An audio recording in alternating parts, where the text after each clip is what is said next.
नमस्कार, खबरों का पंचनामा देख रहे हैं आप। मैं हूं आपके साथ पूजा। हम लेकर आए हैं देश और दुनिया की 5 बड़ी खबरें, जिस पे चर्चा के लिए मेरे साथ स्टूडियो में मौजूद है कैपिटल टीवी के editor in chief doctor Manish Kumar. Doctor साहब, बहुत बहुत स्वागत है आपका। धन्यवाद। सबसे पहले नजर हेडलाइंस पर। वैश्विक मंच पर भारत की उपस्थिति मजबूत करने G7 सम्मेलन में हिस्सा लेने कनाडा पहुंचे पीएम मोदी। कई देशों के नेताओं से पीएम मोदी की होगी द्विपक्षीय बात। डोनाल्ड ट्रंप ने G7 सम्मेलन बीच में ही छोड़ा। इजराइल ईरान में जंग के बीच कनाडा से वापस लौटे अमेरिका। पीएम मोदी से नहीं हो सकी मुलाकात। इजराइल ईरान जंग सबसे खतरनाक मोड़ पर पहुंचा। इजराइल ने ईरान को मिटा देने की कसम खाई तो ईरान ने मोसाद हेडक्वार्टर पर बोला हमला। इजराइल ने ईरानी सेना के डिप्टी कमांडर को मार गिराया। अहमदाबाद विमान हादसे की जांच तेजी से जारी। डीएनए सैंपल का तेजी से हो रहा मिलान। तो वहीं आज फिर अहमदाबाद लंदन फ्लाइट हुई कैंसिल। तकनीकी खराबी की वजह से फ्लाइट की गई रद्द। जनगणना अधिसूचना पर कांग्रेस का तंज। जाति की बात पर सरकार को घेरा। कहा जनगणना के नोटिफिकेशन में नहीं है जाति शब्द। खबरों की शुरुआत में सबसे पहले बात पीएम मोदी की। प्रधानमंत्री नरेंद्र मोदी ग्रुप ऑफ 7 यानी G7 समिट में हिस्सा लेने के लिए कनाडा पहुंच गए हैं। 91वें G7 शिखर सम्मेलन में दुनिया के 7 बड़े देश America, Canada, Japan, Germany, France, Britain और इटली शामिल है। G7 समिट के इतर पीएम मोदी कई नेताओं के साथ द्विपक्षीय मुलाकात भी करेंगे। प्रधानमंत्री मोदी कनाडा के प्रधानमंत्री मार्क कार्नी के निमंत्रण पर कनाडा पहुंचे हैं। ये G7 शिखर सम्मेलन में प्रधानमंत्री की लगातार 6ठी बार भागीदारी है। पीएम मोदी आज 2 सत्रों में भाग लेंगे।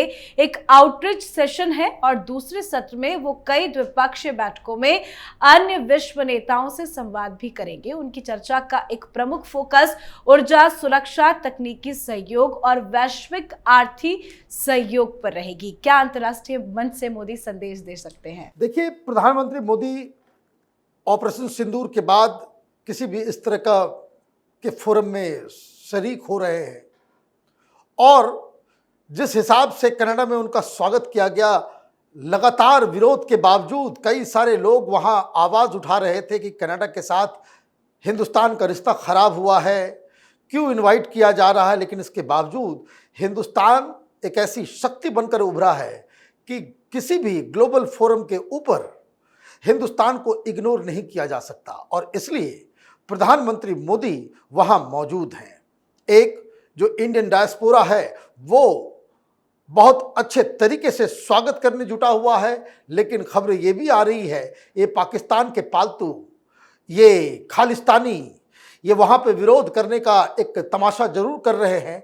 लेकिन इन सब के इतर कई सारे जो बड़े बड़े लीडर्स हैं उनके साथ बातचीत होगी। हिंदुस्तान का पक्ष बड़ा ही साफ है। हिंदुस्तान ये बात इस G7 समिट में बताने जा रहा है कि एक तो आतंकवाद और युद्ध, इन दोनों से दुनिया की समस्याएं खत्म नहीं होगी। तो आतंकवाद के खिलाफ भी हिंदुस्तान इस फोरम पे पाकिस्तान को एक्सपोज करने की कोशिश करेगा। और दूसरी बात कि ये जो दुनिया भर में युद्ध चल रहा है, अब तो कहने में ये भी आ रहा है कि ताइवान और चीन के बीच एक नया फ्रंट खुलने जा रहा है, तो कैसे युद्ध के खतरे से निपटा जाए, हिंदुस्तान इस पे अपने रुख को साफ करेगा। जी, तो पीएम मोदी कनाडा में हैं, G7 समिट में हिस्सा लेने पहुंचे हैं और इसी समिट में ऑपरेशन सिंदूर के बाद पहली बार मोदी ट्रंप के बीच मुलाकात भी होनी थी, पर यह मुलाकात नहीं हो सकी। दरअसल कनाडा में आयोजित G7 समिट को बीच में ही छोड़कर अमेरिकी राष्ट्रपति डोनाल्ड ट्रंप वापस वॉशिंगटन लौट गए हैं।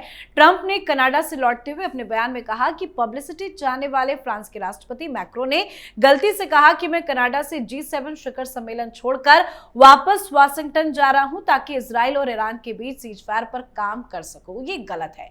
उन्हें नहीं पता कि मैं वाशिंगटन क्यों जा रहा हूं, लेकिन इसका निश्चित रूप से सीजफायर से कोई लेना देना नहीं है। मतलब ट्रंप ने कुछ बड़ा होने के संकेत दिए हैं। क्या लगता है सर, क्यों ट्रंप वापस वाशिंगटन चले गए? देखिए, ऑलरेडी ईरान और इजराइल के बीच आज 5वां दिन चल रहा है युद्ध का, और जो खबर आ रही है वहाँ बहुत सारी गफलतबाजी तो वो कर गए, पूरे सोशल मीडिया पे उनका मजाक उड़ रहा है जिस तरीके से उन्होंने कुछ अटपटे से बयान दे दिए चीन और रूस को लेकर के।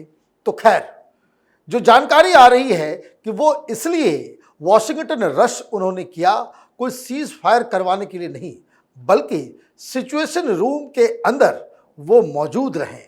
और जो उनका बयान आया है, बयान बहुत ही साफ है। उन्होंने साफ साफ कहा कि किसी भी कीमत पर ईरान न्यूक्लियर वेपन नहीं रख सकता, बना नहीं सकता। ये आज़ादी, ये छूट ईरान को नहीं दी जा सकती कि वो न्यूक्लियर हथियार अपने में बना ले। तो ये संकेत ये माना जा रहा है कि जैसे कि कल जो यूएस एम्बेसी तेल अवीव के अंदर था जिसके ऊपर ईरान ने अटैक किया, उसके बाद ये बताया जा रहा है कि अमेरिका ईरान से दो दो हाथ करने के लिए आज कोई बड़ी घोषणा कर सकता है। और ट्रंप के तरफ से ये बयान दिया गया है कि तेहरान में रहने वाले लोग या ईरान में रहने वाले लोग वो अपने अपने घरों से अलग कहीं बाहर चले जाएं, अदरवाइज कल कुछ भी हो सकता है। तो ये युद्ध एक डिसाइसिव फेज में जा रहा है। जी, तो ट्रंप ने कहा है कि वो सीजफायर नहीं बल्कि ईरान के परमाणु हथियारों का अंत चाहते हैं। इस बीच इजराइल का पश्चिमी तेहरान पर हमला जारी है, ईरान का भी प्रहार जारी है। ईरान ने आज तेल अवीव में इजराइल की खुफिया एजेंसी मोसाद के हेडक्वार्टर पर हवाई हमला किया। इसके अलावा मिलिट्री इंटेलिजेंस से जुड़ी खुफिया एजेंसी अमन की बिल्डिंग को भी निशाना बनाया है। साथ ही इजरायली हवाई हमले में ईरान के टॉप सैन्य अधिकारी मेजर जनरल अली शादमानी की मौत हो गई है। दोनों देशों के बीच तनाव बढ़ता जा रहा है और इसका इंपैक्ट पाकिस्तान में भी नजर आ रहा है। पाकिस्तान में ईंधन की भारी किल्लत पैदा हो गई है क्योंकि पाकिस्तान के कई इलाके ईरानी तेल पर निर्भर रहते हैं। जैसे ही ईरान से तेल आना बंद हुआ वैसे ही पेट्रोल पंपों पर ताले लगने शुरू हो गए। सैकड़ों लोग ईंधन के लिए लाइन में लगे लेकिन मायूस लौटना पड़ रहा है। सर, ये तो युद्ध लगातार बड़ा ही होता नजर आ रहा है। देखिए, ये थमने वाला नहीं है क्योंकि जिस तरीके का जिद और जिस तरीके से काउंटर अटैक आप कर रहे हो, आप यूएस एम्बेसी के ऊपर हमले कर दोगे तो जवाब तो मिलेगा। आप सीधे सीधे जाकर के हमला कर देते हो आप हमास के हेडक्वार्टर के ऊपर तो जवाब तो मिलेगा। तो ये मुझे लग रहा है कि ईरान के पास जिस तरीके से इंटेंसिटी ऑफ मिसाइल्स और अटैक ईरान के साइड से किया जा रहा है, वो लग रहा है कि उनके मिसाइल्स वगैरह अब कम पड़ रहे हैं, खत्म हो गए, एग्जॉस्ट हो गया है। क्योंकि आप मारते हो 100 पहुंचता है 2, आपने मारा 400-500 मिसाइल सेकेंड डे और सिर्फ 5 ही वो पेनिट्रेट कर पाया आयरन डोम को। तो ईरान तो वैसे ही पीछे चल रहा है इस युद्ध में, लेकिन अब अमेरिका की एंट्री के बाद से मामला और ईरान के लिए परेशान वाला हो गया है। जी, अब बात अहमदाबाद एयर इंडिया क्रैश की। एयर इंडिया विमान हादसे में मारे गए लोगों के डीएनए मिलान की प्रक्रिया जारी है। डीएनए मिलान कर शवों की पहचान कर परिवार वालों को सौंपा जा रहा है। पूर्व सीएम विजय रूपानी का राजकीय सम्मान के साथ अंतिम संस्कार भी कर दिया गया। साथ ही दूसरी तरफ विमान हादसे की जांच तेजी से जारी है। इन सब के बीच फिर से चिंताजनक खबर भी सामने आई है। अहमदाबाद से लंदन जा रही एयर इंडिया की लगातार दूसरी फ्लाइट कैंसिल कर दी गई। इसके पीछे तकनीकी खामी की वजह बताया गया है। आज फ्लाइट नंबर AI-159 अहमदाबाद से दोपहर 1:10 पर लंदन के लिए उड़ान भरने वाली थी, पर तकनीकी खराबी का पता चला। फिर अहमदाबाद से लंदन की फ्लाइट को कैंसिल करना पड़ा। दिल्ली से पेरिस के बीच भी एयर इंडिया के 2 फ्लाइट कैंसिल होने की खबर सामने आई है। सर, क्या बात है, बार बार इस तरह से एयर इंडिया की फ्लाइट कैंसिल की जा रही है? देखिए, इसमें तो 2 ही चीज लग रहा है कि देखिए सेम फ्लाइट, ये जो हादसा हुआ AI-171 उसके नाम को बदला गया क्योंकि अब वो एक्सीडेंट हो गया, तो वो लोग समझ रहे हैं कि भाई ये नाम को बदल दिया जाए, तो 171 को बदल के 159 रखा गया। वही टाइम, वही एयरपोर्ट, सब कुछ वही, प्लेन भी वही, सारी चीज़ें वही, लेकिन फिर अचानक से एक खबर आती है कि 1:10 में फ्लाइट है और 1 बजे खबर आती है कि इसमें कुछ टेक्निकल वो खराबी आ गई, कुछ खामियां आ गई है। तो ये तो बार बार हो रहा है। पिछले 24-25 घंटों में इस तरह के 10 से ज़्यादा इस तरह की घटनाएं दर्ज की गई हैं। कहने का मतलब ये है कि दो ही चीज़ है, आइदर हम तमाम जो सुरक्षा और जो एहतियात बरतने की जो चीज़ें होती थी पहले हम दरकिनार कर देते थे, और अभी ये सारी चीज़ें सामने आ रही है तो सीधे आप फ्लाइट कैंसिल कर दे रहे हो, इमरजेंसी लैंडिंग करा दे रहे हो, प्लेन को वापस ले जा रहे हो। ये तो एक बहुत बड़ी चिंता का सबब है। अगर इस तरीके से 2-4 दिन और चला, लोग हवाई जहाज के ऊपर बैठने में फिर डरने लग जाएंगे। बिल्कुल सर।